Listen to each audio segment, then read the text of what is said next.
Record है जो हरियाणा सरकार से हाई कोर्ट ने मांगे थे और हाई कोर्ट ने ये आंकड़े पेश करे थे और इन आंकड़ों में जातिगत नौकरी इन लोगों को लगा कि हमने ज्यादा ले रखी तो उन्होंने अपनी जात छुपा ली थी। उन्होंने डंडा दिया कि भाई इनसे ये आंकड़े जो जात छुपा रहे हैं इनसे इनको डिसमिस कर दो। तो ये भी वही मुख्यमंत्रियों के लोग निकले। हरियाणा के अंदर जो भेदभाव हुआ वो पूरे देश के अंदर भेदभाव इस कदर हुआ इस कमजोर तबके के साथ जिनकी मैं पैरवाई करता हूं कि सिर्फ 11% की हिस्सेदारी में ये लोग रहे, जिनकी संख्या 52 थी, 55 के करीब संख्या है, यानी अपने से 5वां हिस्सा इनको मिला। संविधान लागू नहीं हुआ।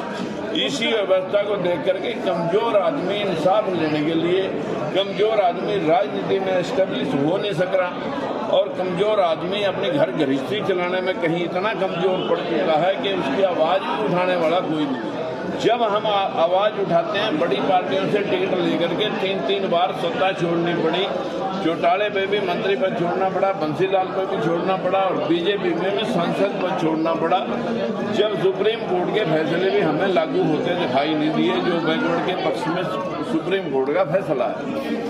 अब मेरा सिर्फ इतना निवेदन है कि मैं आपके चैनल और आप मीडिया बंधुओं के माध्यम से जनता को अवगत कराना चाहता हूं कि जब तक आप बड़ी बड़ी पार्टियों के आला कमान लोगों के पीछे घूमते घूमते पैसे दे करके टिकट लाएंगे, अपना बिजनेस करेंगे, आम जन को कहीं भी उनसे उम्मीद नहीं रखने से हमें इंसाफ मिलेगा। इंसाफ तो आप लोगों को अपने बलबूते अपना नेता पैदा करके चुनाव लड़ने से इंसाफ मिल सकता है, अन्यथा कथन तौर पर नहीं मिलेगा। अब मैं इंदरी से चुनाव लड़ करके लोगों को ये बताना चाहता हूं कि भाई आप जहां मर्जी खड़े करें, जहां मर्जी आप किसी के पास आपको झूठ बोल बोल करके बहुत नेताओं ने बता दिया। किसी ने 2 करोड़ नौकरी की बात करी, किसी ने 15 लाख देने की बात करी, किसी ने महंगाई भ्रष्टाचार पर अंकुश डालने की बात करी, किसी ने बहुत कुछ ऐसे ऐसे लॉलीपॉप दिए कि 21,000 रुपये हम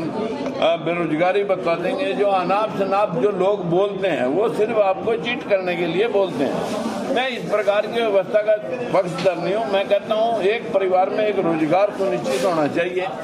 बाप में, बेटे में या पोते में, अगर 3 पीढ़ियों में भी किसी परिवार में एक भी रोजगार कभी नहीं मिला, सबसे फर्स्ट प्रायोरिटी उनको होनी चाहिए।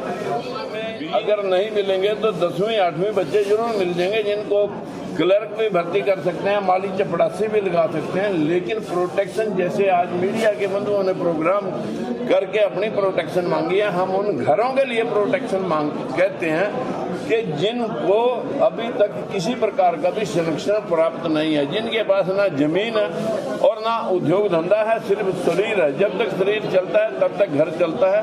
जिस दिन शरीर से अपाहिज होकर के व्यक्ति घर में बैठ जाता है तो उसके बच्चे या तो गलत कामों में फंस जाते हैं और या सुसाइड कर जाते हैं। इस बदकिस्मती इस देश की ये है कि इस देश में गली गली देवी देवता, इस देश के अंदर अंधविश्वास, हमारे देश में सब मतलब जो है ना सरस्वती और लक्ष्मी के खेल चल रहे हैं। जबकि Canada, America, Australia, German, Japan, Dubai वहाँ कहीं मतलब जो है इस प्रकार की व्यवस्था नहीं है।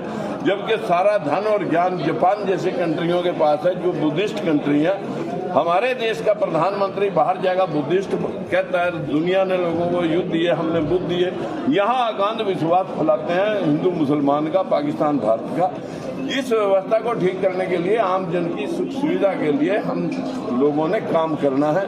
मैं तो उन्हीं के लिए काम कर रहा हूँ। लोग समझें नहीं समझें, इन्हीं शब्दों के साथ मैं आपने कहा है कमजोर आदमी को कोई 10 रुपए दिखाएगा और उसको 1 बोतल शराबी दिखाएगा और उसको बहका देता है क्योंकि वो पढ़ा लिखा नहीं है। लेकिन अब जागृति आहिस्ता आहिस्ता बदल 8 पार्टियों का समावेश किया है जिसमें बाबा साहब भीमराव अम्बेडकर के पोते भीमराव यशवंतराव अम्बेडकर भी है, वामन मेश्राम की पार्टी बहुजन मुक्ति पार्टी भी है, भारतीय वीर दल है, भारतीय जनराज पार्टी है, इंडियन जनता पार्टी है और हमारे साथ CPI कम्युनिस्ट पार्टी भी है। हमारे साथ में लोकतंत्र सुरक्षा पार्टी के साथ में आज 8 छोटे बड़े दल साथ आए।